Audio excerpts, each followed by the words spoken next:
chapter 18. The Lord said to Aaron, "You, your sons, and your ancestral family will be responsible for iniquity against the sanctuary. You and your sons will be responsible for iniquity involving your priesthood. But also bring your relatives with you from the tribe of Levi, your ancestral tribe, so they may join you and assist you and your sons in front of the tent of the testimony. They are to perform duties for you and for the whole tent. They must not come near the sanctuary equipment or the altar. Otherwise, both they and you will die. They are to join you and guard the tent of meeting, doing all the work at the tent, but no unauthorized person may come near you.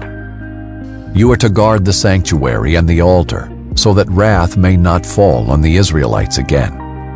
Look, I have selected your fellow Levites from the Israelites as a gift for you, assigned by the Lord to work at the tent of meeting. But you and your sons will carry out your priestly responsibilities for everything concerning the altar, and for what is inside the curtain, and you will do that work. I am giving you the work of the priesthood as a gift, but an unauthorized person who comes near the sanctuary will be put to death."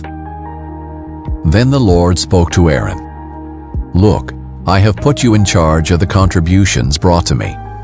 As for all the holy offerings of the Israelites, I have given them to you and your sons as a portion and a permanent statute. A portion of the holiest offerings kept from the fire will be yours. Every one of their offerings that they give me, whether the grain offering, sin offering, or guilt offering, will be most holy for you and your sons. You are to eat it as a most holy offering. Every male may eat it. It is to be holy to you. The contribution of their gifts also belongs to you. I have given all the Israelites' presentation offerings to you and to your sons and daughters as a permanent statute. Every ceremonially clean person in your house may eat it. I am giving you all the best of the fresh oil, new wine, and grain, which the Israelites give to the Lord as their first fruits. The first fruits of all that is in their land which they bring to the Lord belong to you. Every clean person in your house may eat them. Everything in Israel that is permanently dedicated to the Lord belongs to you. The firstborn of every living thing, human or animal, presented to the Lord belongs to you. But you must certainly redeem a human firstborn, and redeem the firstborn of an unclean animal. You will pay the redemption price for a month-old male according to your assessment, 5 shekels of silver by the standard sanctuary shekel, which is 20 gerahs. However, you must not redeem the firstborn of an ox, a sheep, or a goat. They are holy.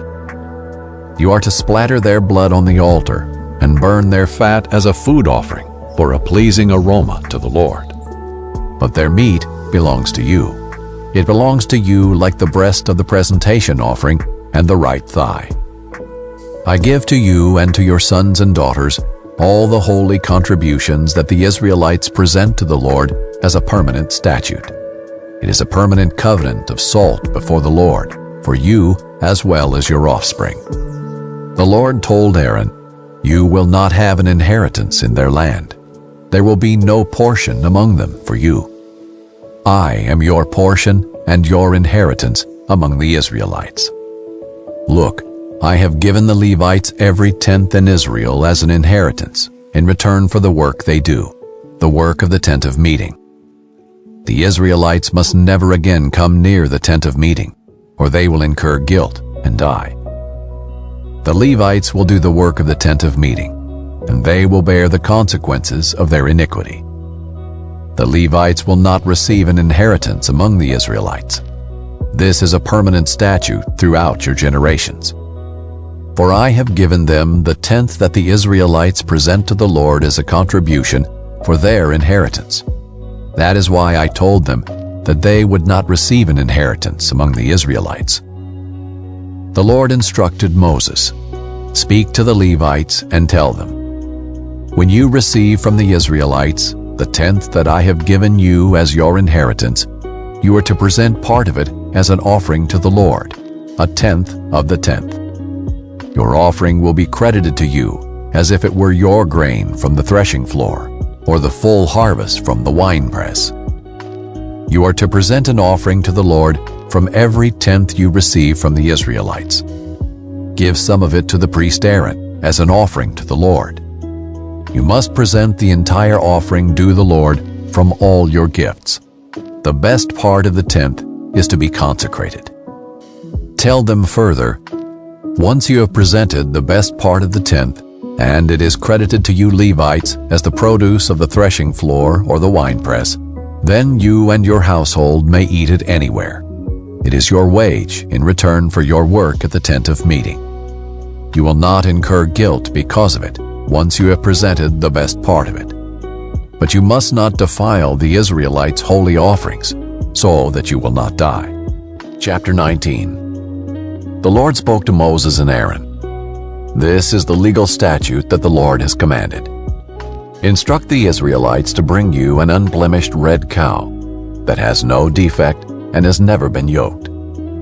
Give it to the priest Eleazar, and he will have it brought outside the camp and slaughtered in his presence. The priest Eleazar is to take some of its blood with his finger and sprinkle it 7 times toward the front of the tent of meeting. The cow is to be burned in his sight. Its hide, flesh, and blood are to be burned along with its waste.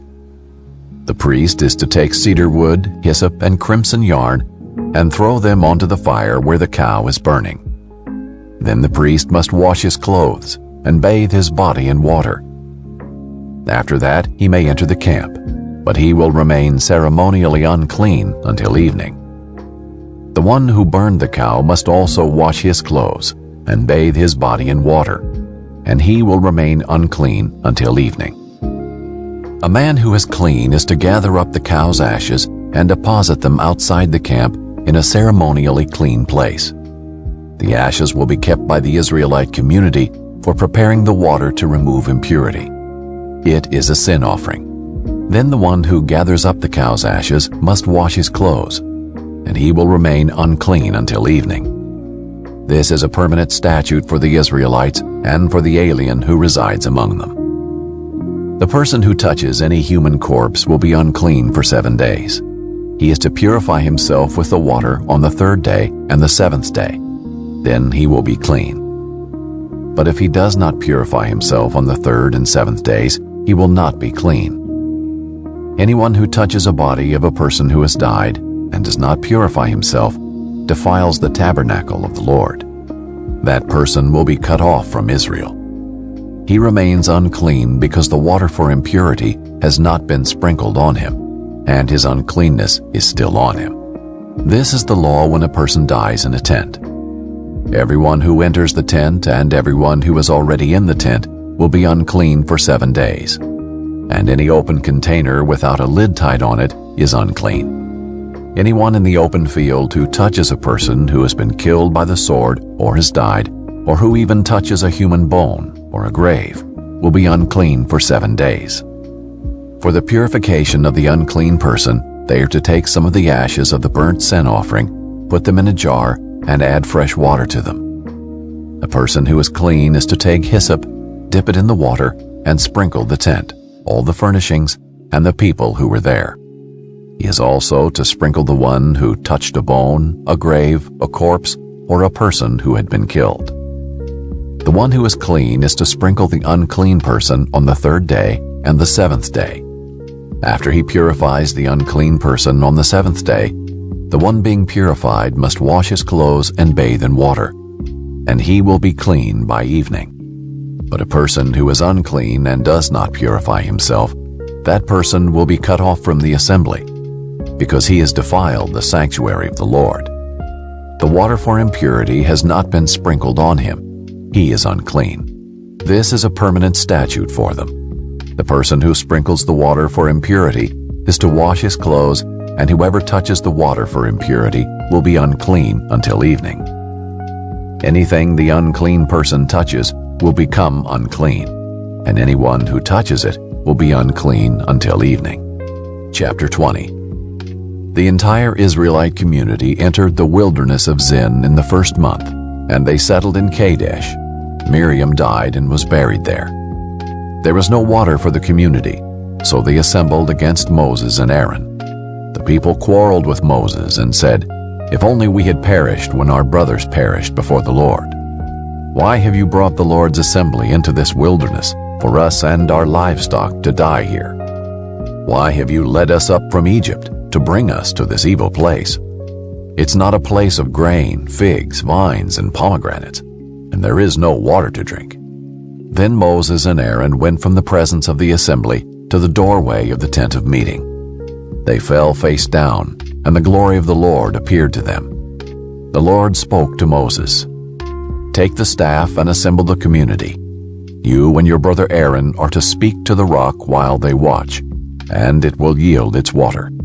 You will bring out water for them from the rock, and provide drink for the community and their livestock." So Moses took the staff from the Lord's presence, just as he had commanded him. Moses and Aaron summoned the assembly in front of the rock, and Moses said to them, "Listen, you rebels.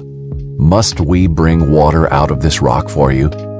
Then Moses raised his hand and struck the rock twice with his staff, so that abundant water gushed out, and the community and their livestock drank.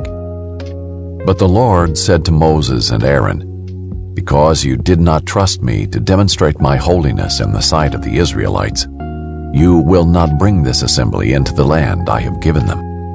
These are the waters of Meribah, where the Israelites quarreled with the Lord, and he demonstrated his holiness to them." Moses sent messengers from Kadesh to the king of Edom. "This is what your brother Israel says. You know all the hardships that have overtaken us. Our fathers went down to Egypt, and we lived in Egypt many years. But the Egyptians treated us and our ancestors badly. When we cried out to the Lord, he heard our plea and sent an angel and brought us out of Egypt. Now look, we are in Kadesh, a city on the border of your territory. Please let us travel through your land. We won't travel through any field or vineyard or drink any well water. We will travel the king's highway. We won't turn to the right or the left until we have traveled through your territory." But Edom answered him, "You will not travel through our land, or we will come out and confront you with the sword." "We will go on the main road," the Israelites replied to them. "And if we or our herds drink your water, we will pay its price. There will be no problem. Only let us travel through on foot." Yet Edom insisted, "You may not travel through." And they came out to confront them with a large force of heavily armed people. Edom refused to allow Israel to travel through their territory, and Israel turned away from them. After they set out from Kadesh, the entire Israelite community came to Mount Har. The Lord said to Moses and Aaron at Mount Har on the border of the land of Edom, "Aaron will be gathered to his people. He will not enter the land I have given the Israelites, because you both rebelled against my command at the waters of Meribah. Take Aaron and his son Eleazar and bring them up Mount Har. Remove Aaron's garments and put them on his son Eleazar. Aaron will be gathered to his people and die there." So Moses did as the Lord commanded, and they climbed Mount Har in the sight of the whole community. After Moses removed Aaron's garments and put them on his son Eleazar, Aaron died there on top of the mountain. Then Moses and Eleazar came down from the mountain. When the whole community saw that Aaron had passed away, the entire house of Israel mourned for him 30 days.